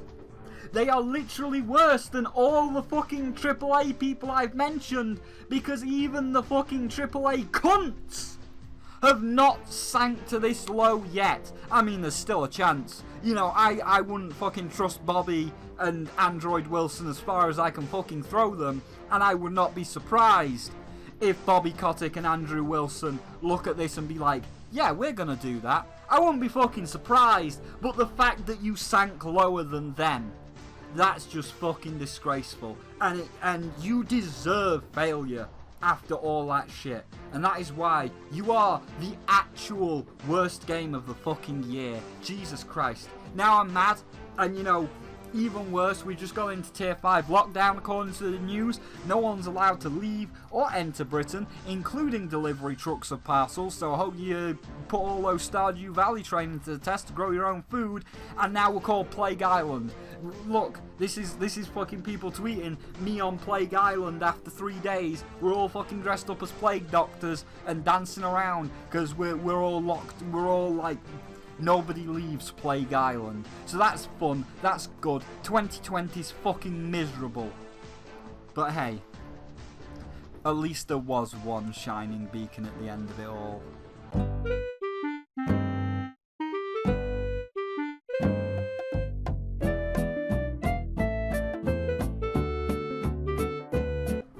Yo, is that V-Bug Fables? That's V-Bug Fables. It's her. It's V-Bug Fables.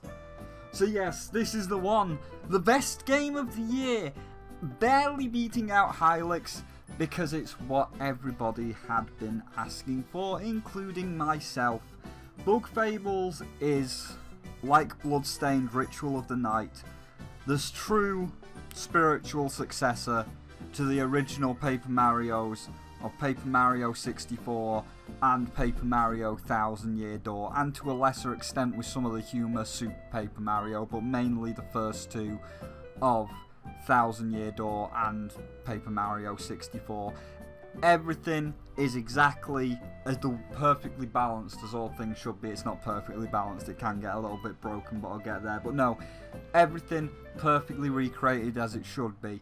Turn-based combat, check. Different powers, like with the flower points, except they're not flower points, they're magic points, check. Badges, which are now medals, check. HP bars, check. Status effects, check. Oh my god, it's all here. It's all here and more, because it does what the original does. It captures the idea of an adventure. It captures the idea of filling the world with characters and places that make the world feel alive. It kicked the shit out of the new Paper Marios in terms of personality, and that's why I absolutely adore it, because it takes me back to a time where Paper Mario had that kind of power to captivate you. When I started the game, you know, I was cynical. Hey, 2020, can you fucking blame me after all the shit that's happened in 2020? But, you know, I was cynical, you know, I switched it on, I'm like, yeah, it looks like Paper Mario. It's pretty Paper Mario-ish. And we got our two protagonists, which were at the time, because you do get Leaf, you do get the Moth later on, but we only have two at the start, you know.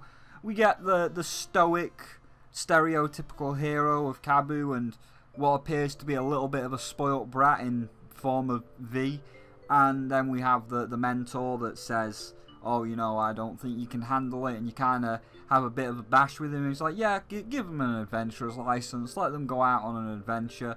And, you know, I started that adventure, I'm like, okay, it's kind of Paper Mario, you know.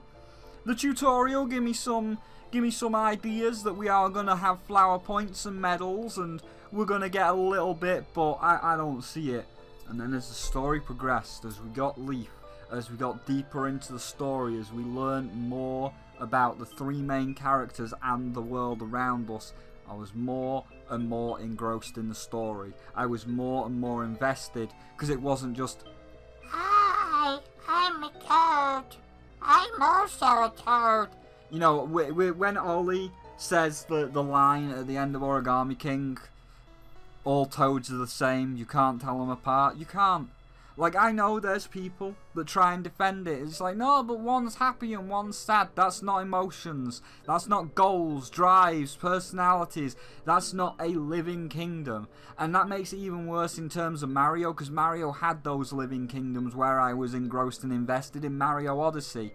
Where it's like, this isn't just like every person is a toad. You've got little Mexican people. You've got mermaids. You've got weird fork people in a pastel land of food. You travel through time and space to Anor Londo in the Dark Souls universe and fight a dragon. And then you go to the moon to fight space rabbits. Every area, different characters, different species, actual investment into world building, the thing that Paper Mario used to have, and this is what Bug Fables does. Every area feels unique and alive, not only because of the main characters we will be seeing on our journey, which isn't just the main three, it is other people like Maki, the kingdom's strongest swordsman, that is basically Hawkeye from One Piece. Like, they literally took direct inspiration from him. Here is me talking about where they literally took direct inspiration from him, and by extension the world's strongest sword. So Mihawk uses the little butter knife, the little dagger, and after a brief fight you get the moment where he pierces the chest with the little dagger and is next to the heart. He tells Zoro to yield, step backwards, and Zoro refuses and is like, "If I push this blade even a centimeter further, it will pierce your heart. You will die. Step backwards or face death." And Zoro's like, "Then I choose death. Push it into me. Kill me." And he's like, "Why? Why will you not step down? Because if I step down, if I turn my back now, I will be a failure. I will be a coward that could never become the world's strongest swordsman." And via this interaction, Mihawk gains the respect for him, or at least some respect that he could be the one to do it. He himself pulls the blade out and asks Zoro to state his name, as he now has that at least a modicum of respect for this rookie swordsman. And after a brief interaction where he gets one shot just to say, "This is the power scaling between us, you are nowhere near me," Mihawk then pronounces him to train, never lose, and to seek him out to truly claim his place as the strongest. And that kind of natural storytelling happens across the course of this game, where you are tested by Maki, who is clearly out of your league. He is just toying with you. He is using the butter knife to piss around with you. But, you know, you showed that you were strong enough to at least be worthy in his eyes to become an adventurer. You are nowhere near on his level, and he still looks down on you like, "Yeah, okay, you know what? I give them a couple of swings with the butter knife. They took the swings like a champ. So, you know what, yeah, give them an adventurous pass. Let the kids have their fun. Give them an adventurous pass. Let the children have their fun." You know, he does not respect you at all. But he's saying, okay, give them a pass. But as you progress through the story, as you defeat the bosses, you gain the artifacts required to find the sapling, you meet him, because he is doing quests for the Queen. The Queen is personally sending the kingdom's strongest swordsman to deal with the bigger threats, like the attacks from the Wasp Kingdom. So as you are going through the worlds, you yourself will be fighting wasps.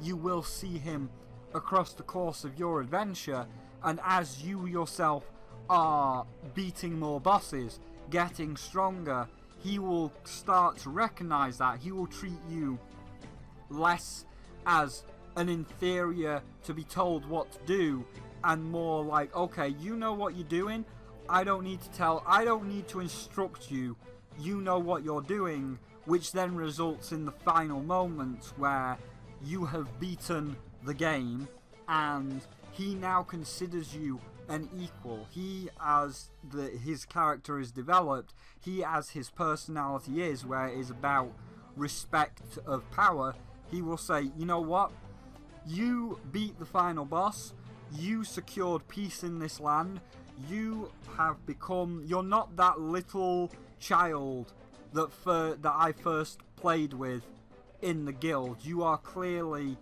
on my level.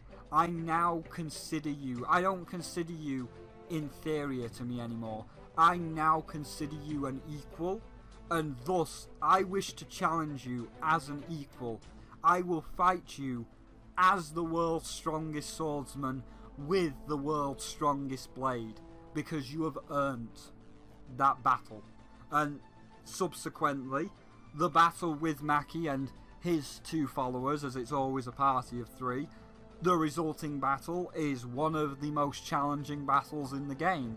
Even in normal mode, you must be able to manage your items correctly, manage your turn sacrifices correctly. You need to be making sure that you are giving up turns of certain characters to give them to certain other characters, because him and his team will do a lot of damage. Him and his team will heal themselves to make sure that your job is harder.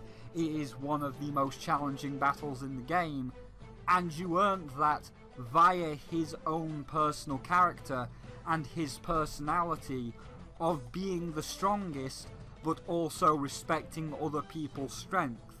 And if they can accrue that same level of skill, he will consider them equal and wish to fight you on equal terms. And that brings up just every story moment because of characters like him. Because of all of these side characters and main characters like Maki, where they have their own distinct look, their own distinct personality, it leads to fantastic world building where every area, from the Ant Kingdom to the Bee Kingdom to the neon lights Termite Kingdom, every area feels unique and every inhabitant feels different. You don't see doubles, so it's like even the people in the Bee Kingdom that aren't bees, you know, there's beetles, there's ants, there's other creatures in the Bee Kingdom, but it's like this ant in the Bee Kingdom feels different from this ant in the Termite Kingdom, because the ant in the Bee Kingdom has been raised, or at least lives in an area that is more countryside-like, it's more relaxed, whereas the ant in the Termite Kingdom, you know, a neon-lit city, is more of a businessman. They're more fast-going, everything moves faster because it's a city, it's not a countryside. So every area feels unique because every person inhabiting it also feels unique because they put that time in. And when you have this organic world building with all of these organic... Yeah, and, you know, Ma has admitted that other people like V, how she has a personality that tends to lean more towards money and can manipulate people into giving her money, has a little bit of inspiration from Naminé, but not like full. So there is some One Piece inspiration there, but you could definitely see it with Maki, where like he could just bat your ass away, but he just tests you, and then by the end of the game, because he has watched your growth, you earn the respect to fight him at his full potential, which, you know, it's not an easy fight. So like, again, more things. That feels like the pit. It's like a pit of 100 trials without the 100 trials. Like Bone Tail. We don't even get a secret boss in Origami King. Once you fight Ollie, that's it. You're done. You're finished. There's no secret boss. There's no pit of 100 trials. There's no mega secret for beating the game or finding all the things. Ollie is the end. And it's like, yeah, but Bone Tail. But Bone Tail, though. And, you know, the other pit of 100 trials in Super Paper Mario, it's like, where's secret boss? There is none. Oh, fuck me, I guess. So, yeah, it has so many more characters. And the fact that it was a Kickstarter project, so a lot of people got to put their own original bug into the game. Half of these bugs around these kingdoms aren't just a person that was programmed in. It is actually a real person. And then it's like, hey, real person, you know, Chris Hollander. That's not a real name, I've just made that up, but, you know, the guy in the game is called Chris. Well, it's a pun on the word Chris, but like, hey, Chris Hollander, what's your dream? I want to be a good baker, and you're a bee. Okay, you know what? You made a bee, and you want to be a baker. We're going to call him Chris B. Get it? Chris B. Crispy. Like your donut's very crispy. Chris B. Haha, it's a pun. So this is a real person. I don't know if this particular bee is a real person. I don't know to what extent you got to have a character, whether it was like actual, you know, person here that can cook for you, or if it is just one of the side characters that is walking around the town. I don't know to what extent you could put a character, but at least some of them are Kickstarter backers. At least some of these are real people. And by having all of these different species, all of these different people saying their dreams, their goals, their stories, it makes the world feel organic. It makes the world feel alive. It makes it feel like a real place. And as you are seeing this place change with the wasps that are invading and taking over and destroying things, it makes you more invested, because you are not just fighting for a bunch of worthless copy-paste toads which can come out of the copy-paste factory. These are real people that are really actually being affected because you have interacted with these people. You have talked with these people. You know these people now, because some of them, you know, try and act like real people with their dialogue, which is good. And when you combine that with an advanced RPG system where you have to decide how to heal, how to attack, whether you're going to use magic, whether you're going to sacrifice a turn to another person so that they get an extra turn to attack because they do more damage, you have to think about that, especially in the fight with Maki at the end as the secret boss. With such an advanced RPG system where you have to think about your moves like the original Paper Mario, and then you add all of the extra personality on charm on top, it brought me back to my childhood. It brought me back to a time where it's like, man, this feels like Thousand Year Door. This is fucking good. This is so nice. And then you add in the music. Oh, fantastic. And then you add in the post-game, which has some of the nicest fucking parts of the story, which I won't spoil. You know, I'll kind of spoil one. Leaf has amnesia, and when you find out why, you're like, oh my god. You know, we have travelled with not a toad, not a worthless copy-paste toad. We have travelled with somebody that doesn't know where he is, doesn't know where he came from, doesn't know who he is. We have spent 12 hours with an amnesiac, and when he finds out who he is, when you actually see that reveal, things are brought into question. Because you've not just been travelling with this person, you've now been travelling with this person. All this time, he was this person, and you didn't even know it. And now you know who he is. Are you still friends with him? Are you? Because, you know, it will raise some questions. Organic storytelling. When you get to Kabu's post-game mission, nice way to tie it up. And when you get to V's post-game mission, I fucking teared up. I fucking teared up because, again, you built up the character of V across the 12 to 13 hours of the story. You built up her fucking sister. Even though we don't see her sister as often, we only see her in the Bee Kingdom for maybe an hour, maybe 2 hours, while we're doing the whole Bee Kingdom factory, you know, because there's basically a pure heart, a crystal star. Insert one of the 7 relics here. Like, there is a relic in the Bee Kingdom, so we will see her for 2 hours. We've built her up, so when we get that payoff in the post game, when we get that moment, I fucking teared up, because again, they are real people. They are really doing things. They are interacting as normal people would, not, "Oh, thank you, Mario! You saved me! Ah!" Shut the fuck up, Toad. You're not worth it. Well, I'm not Toad anymore! I am Professor Toad! The Ancient One! Shut the fuck up, Toad. I don't care about the Ancient Ones, but I am not Professor Toad anymore! I am Captain T-Ode! It is definitely not Toad, it is T-Ode! I sail the 7 seas! Arg, I'm a pirate! Matey! Shut the fuck up. I don't care about you being a pirate and sailing the 7 seas, you little fucking shit. But I am not Captain T-Ode! I am Shangri-La Toad! And we run Spa for Heaven! And you can go to the... Shut up. Why is everybody a fucking Toad? Everybody sounds the same, but they have different personalities. One is a professor studying the Ancient Ones and another is a fucking sea captain.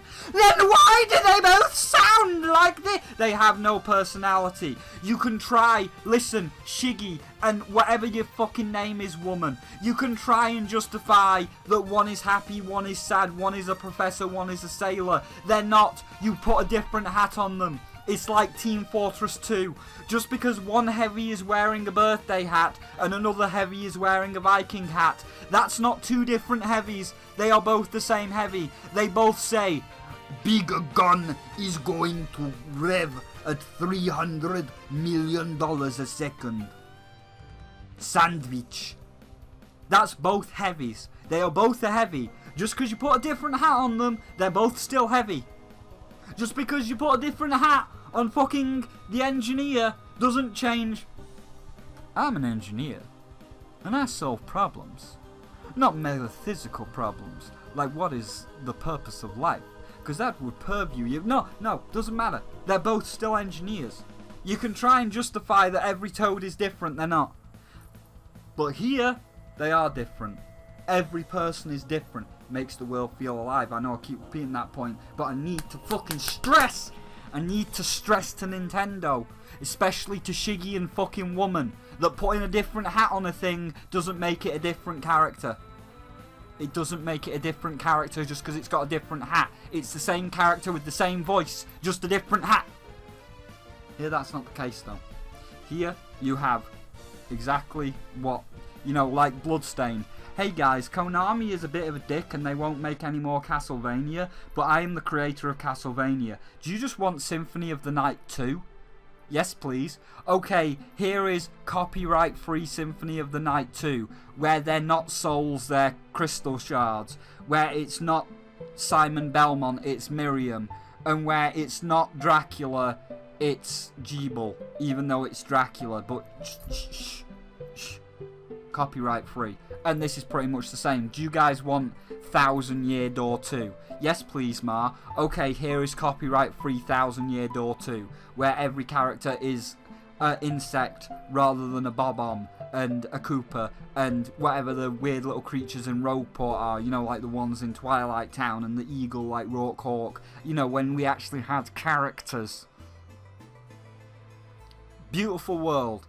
Very well designed. Great fucking soundtrack, fantastic organic storytelling with real characters to make your world feel alive. Great combat system, like the original Paper Mario. Good leveling up system, good use of mixing the flower power and the badges in succession with each other to be able to make your own personal build. And it doesn't stop. Because even after all this was done, even after 1.0 came out, Mar and Gino never stopped updating the game. Their first update added a randomizer mode. Nice. Great. Oh my god, we've actually got a Nuzlocke. You know, the thing that Pokemon... Not a Nuzlocke, a fucking a randomizer. The thing that Pokemon won't do. That's great. That's fantastic. We got a randomizer. Thank you, Mar and Gino. And then they added a couple of other quality of life improvements. But there were still problems. You know, you were a little bit slow. You couldn't run. And there was a few other things that people would have liked. Well, you know what? We're not stopping updating the game. We want to make it as good as possible for you. Here is V running. We added the running thing. If you want to do randomized runs together, we've added seeded runs. We've added cheat codes so that you can play the game in stupid ways where you are a pillbug with no attack animations if you want to be a masochist. Or the tangerine mode where everyone and everything is tangerine. Wow, thank you. Again, all this for free, by the way.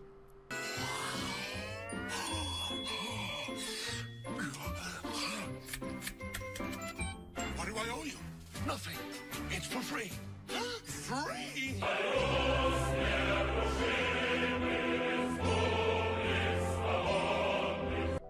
What do I owe you? Nothing. It's free. It's all for free. No extra DLC like Activision or EA or goddamn fucking Ninjala where you got to pay for tiered skin packs. It's all free. They never stopped updating. I think that they are pretty much done and they want to move on to their next project. There might be one more update after this. But they never stopped updating until the community said, yes, this is perfect. This is everything that we wanted from Paper Mario. You took Thousand Year Door and you made a sequel, and in some aspects like the whole running thing, you even improved upon Thousand Year Door. Thank you very much, Mar and Gino. That is a fantastic game and I love it. You literally revitalized everybody's childhood and I respect you for that, and this is definitely the spiritual successor to Thousand Year Door, and it is fucking great and it is fantastic. And that's it. So I'm going to do my outro and we're done. You know, there are Patreons, obviously, of Dark Blue Fire and Deddy. I don't know where the Patreon screen is because, as you can imagine, all the resources for this, like all the numbers, all the letters, all that stuff, all the footage that you've seen, it's taken up my desktop. So now I'm pretty much on cleanup duty for the next 5 days, ready for the new year. I do have one more video coming out this year. I mean, there will be other videos, you know, there'll be a bit of Bug Snacks VODs. There's like a VOD that I've got to put up. There might be a couple of Isaac videos as we get ready for Repentance, just to finish that series off. But I'll talk about all that in the next video, which is just talking about things for 2021, the future, because we are going to be doing a lot more streaming next year. Still going to make edited videos. I'm still got some ideas in the works, still got some fun plans. But recently, just as one for example, I recently bought a very nice $100 webcam. Wow, that's fucking expensive, Spyro. Well, you know, I want to make sure that this is the best quality webcam, so it captures in the best possible way. And I, as you may have known, have had a Source Filmmaker model for some time now. Here it is on screen, and we've got face rig. So like I have to give a special thank you to Luminetric, who is helping me with this. But as you can see, with just a little clip from his stream, he's already got his setup where his little cat dragon thing, he's got all the ears twitching, he's got it fully rigged with his webcam, and that's what we're going to be doing. So, you know, when I stream, just so it's more engaging than a typical stream where it's just looking at the screen, you can see me in the corner, and it won't be like, you know, this still stock image. It will actually be a fully moving talking image. That's just one thing. I do have other things to discuss, but this video has gone on long enough. This is the end. So thank you all for watching the awards of 2020. I hope you enjoyed it. It really does mean a lot to me. You're coming out and watching and supporting this channel. Did you agree with the lists? Did you find that there was a game that wasn't on the list that you liked more? Do you feel that games were in a different space? Do you feel like some should have been lower or higher? Let me know. But yeah, once again, I do appreciate you all for coming out and watching and talking with me, especially when it comes to streaming. And I'm going to go now. I'm going to put this audio into Camtasia and put the visuals to it, because obviously I'm recording the lines now, and then I'm going to edit the footage momentarily. But I'm going to go do that right now, and I'll see all of you in the last video, which will be like the New Year's message, where I get more in depth on the whole streaming thing and so on. But for now, if you did enjoy watching, do please feel free to leave a like, show your support. Do please feel free, if you want to see more content in the future, hit the bell and subscribe, whichever order YouTube wants to do it in now, because they're bloody stupid with their algorithm. And of course, there are links down below to the public Discord if you would like to come in and talk to me while I'm editing videos. Link to my Twitch so you can come watch me live, stream live, talk to me there.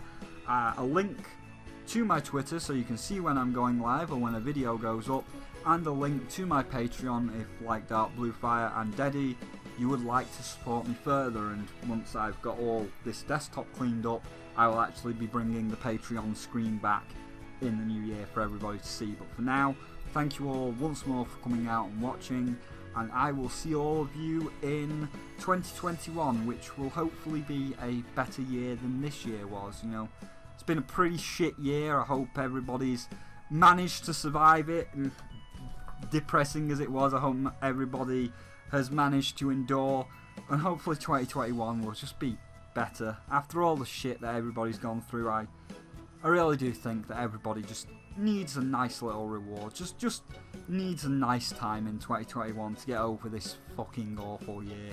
But yeah, that's it. So see all of you next time.